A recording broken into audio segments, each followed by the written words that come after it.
Assalamu alaikum and very good morning to all of you, dear students. We are learning class 9 science biology. In that, we are doing revision now of the chapter number 5, that is the fundamental unit of life. Okay, previously I gave you very few important questions to you, dear students, and quite more interesting also. So I hope you people are clear with that questions and with the reason of the answer of that question also. Okay, now today we are moving with the differences, that total how many differences are there in this chapter. So in detail we are going to learn the differences of the different subjects of this chapter. Okay, so let's begin with it, dear students. Here the first difference we have in our chapter, that is differences between unicellular and multicellular organisms. Almost now you people are clear about the unicellular and multicellular. Once again I am going to recall you that uni means one and cellular means cell, the organism which has only one cell present into their body, or all the functions of their body done by only single cell, they are called as unicellular organisms. Whereas multi means many, more than one, and cellular means cell organisms, the organisms those who having more number of cells into their body, they are called as multicellular organisms. So we have to learn the differences between unicellular and multicellular. So definitely the first point should be the definition. As now I told you that a single cell constitutes the whole organism. पूरा organism का body एक cell से ही बना हुआ होता है. Whereas in multicellular organism, the multiple cells or many cells or the more number of cells are grouped together in a single body, which assume different functions in the body to form various body parts. For example, us human beings, we having millions and trillions of cells into our body.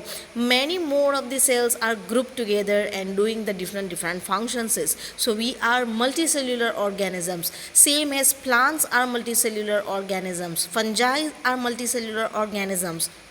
So one basic difference you should be clear with the definition of organisms only, that what is unicellular and what is multicellular organisms. Okay, the second difference is there is no division of labor. What do you mean by division of labor here, dear students? Division of labor means whatever the work or whatever the function is doing into the body, that should be divided. For example, if we are talking about the human having heart which pump out the blood, so heart having a different kind of cells, a different kind of tissues which only doing the pumping of the heart, not any other function. For example, we have so many systems into our body: circulatory system, digestive system, respiratory system. So all of this system having particular different cells which are doing particular work only. The cells of the digestive system are only busy with the digestion of food only. They are not doing any other work like respiration and circulation of the blood. So in a same way, in prokaryotic organism there is no division of labor. Only a single cell performing all the functions: digestion also, respiration also, excretion also, circulation also. All kind of functions is all kind of the all the biochemical processes done into the body of prokaryotic organism is done by a single cell only. So the difference here is there is no division of labor in prokaryotic unicellular organism, but it may be seen within the cell of eukaryotic organisms. Getting, dear students? Whereas in multicellular organisms, all cells are specialized to perform different functions.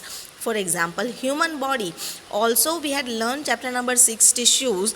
In that, we almost learned that different organs having different kind of tissues. For example, if we're talking about the muscles only, then in muscles also a particular cells or particular tissues are performing different functions only. Some of the, for example, difference is all cells are specialized to perform different functions in multicellular organisms. Okay. The third difference is the examples, that which are the organisms come into the unicellular organisms and which organisms come into the multicellular organisms. So amoeba, chlamydomonas, paramecium and bacteria, they are called as unicellular organisms because they have only single cell into their body. Whereas fungi, plants, animals and including humans, they all are coming into the multicellular organisms. So I hope the difference between unicellular and multicellular is clear to you. Okay, now moving with the second difference. The second difference is, dear students, differentiate between RER and SER, that is rough endoplasmic reticulum and smooth endoplasmic reticulum. So whenever such kind of difference will ask into your exam, or whenever anybody can ask you that give difference or differentiate between RER and SER, so definitely one point should be clear to your dear student on the name of this endoplasmic reticulum, that why RER is called as RER and why SER is called as SER, because ribosomes are present onto the rough endoplasmic reticulum, and due to the presence of the ribosome, its surface looks like a rough, and that is why it is known as rough endoplasmic reticulum, whereas SER does not have any kind of ribosome present on it, and that is why surface looks very much smooth, and hence it is called as smooth endoplasmic reticulum. So let's come into the differences. The first is, in RER ribosomes are attached to the surface, whereas in SER ribosomes are not attached to the surface.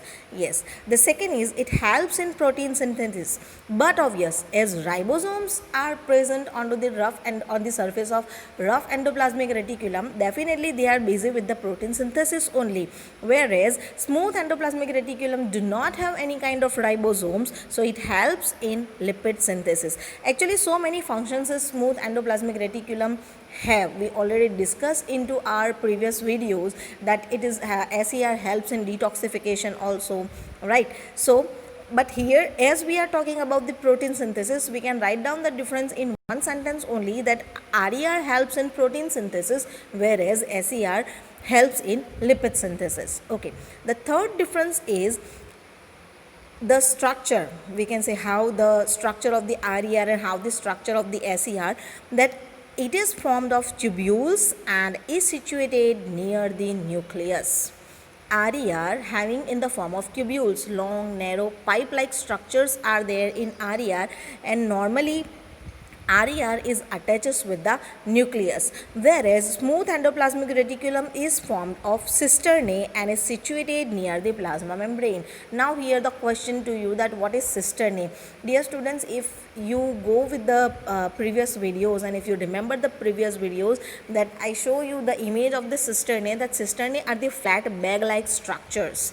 Cisternae are the flat bag-like structures. So here the difference comes, RER having the tubules round in a structure, whereas SER having the cisternae, that is flat bag-like structures, and they are generally situated near the plasma membrane. So this is the very vast difference between RER and SER, that RER always situated near the nucleus, whereas SER situated near the plasma membrane. So I hope you people are clear with the difference between RER, that is rough endoplasmic reticulum, and SER, that is smooth endoplasmic reticulum.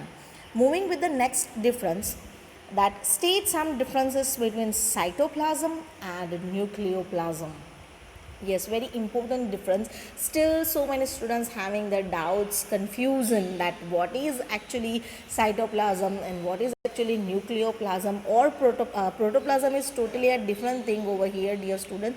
But here the difference, we have to talk about the cytoplasm, and we have to learn about the cytoplasm and nucleoplasm. Okay, so let's begin with this difference, dear students. So first point in cytoplasm is, it is enclosed by plasma membrane. It is enclosed by plasma membrane. Means if we again going to recall that each and every cell having three main parts, right? That is, first is plasma membrane, second is nucleus, and third is cytoplasm. And if there is any plant cell, then cell wall is must be necessary as a part of a cell. Okay, so now here we are talking generally. So here the first difference is, it is enclosed by plasma membrane, that cytoplasm is present inside the plasma membrane, whereas nucleoplasm is enclosed by nuclear membrane. Of course, whatever the liquid or fluid material present inside the nucleus, that is called as nucleoplasm. So nucleoplasm is enclosed by the nuclear membrane, and cytoplasm is enclosed by plasma membrane. Okay, the second difference is, cytoplasm contains the organelles, vitamins, enzymes, sugars, etc.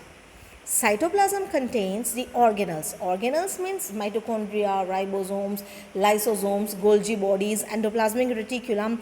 All these organelles are present where? They are present in cytoplasm. Where also cytoplasm contains vitamins, enzymes, sugars, etc. Whereas in nucleoplasm they contains only nucleolus, chromosomes, etc.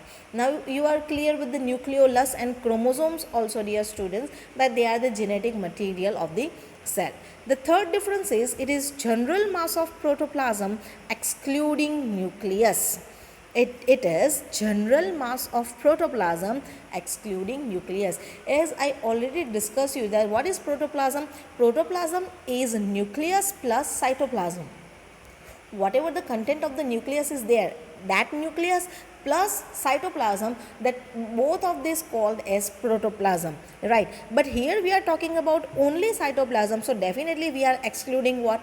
Nucleus. Whereas what is nucleoplasm? It is semi-fluid ground substance found in nucleus. As now I already told you that what is nucleoplasm, that it is a fluid-like structure or the jelly-like structure present inside the nucleus, that is called as nucleoplasm. So hope you are clear with the differences between cytoplasm and nucleoplasm both. So moving with our next difference. Okay.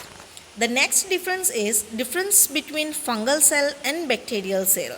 Yes, as we are mostly knowing that fungal is a eukaryotic cell and bacteria is prokaryotic cell. But what is actually the difference between fungal cell and bacterial cell? So that we are discussing over here. So definitely the first point should be the type of cell, that which kind of cell is present in fungus and which kind of cell is present in bacteria, right? So fungal is a eukaryotic cell, whereas bacteria is a prokaryotic cell.